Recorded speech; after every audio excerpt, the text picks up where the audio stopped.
vanduo dažnai ateina ne su triukšmu, o su šnibždesiu. Pirma mintis - galbūt tai laikas lėtėti. Vasaros šurmulys nurimsta, o gamta kviečia į refleksiją. Kai kam ruduo reiškia, pavadinčiau naują pradžią, mokslo, darbų, projektų.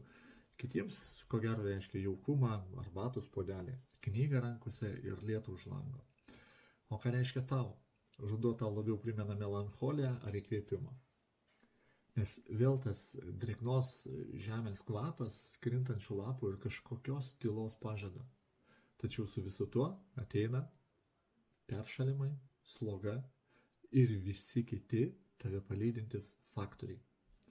Jeigu nežinai, kas tai yra rudens profilaktika, ką reikia daryti, kad nesirgtum, kad tavo vaikas būtų sveikas visą laiką, kad į darželį eitų kiekvieną dieną, parašyk, pasitarkim.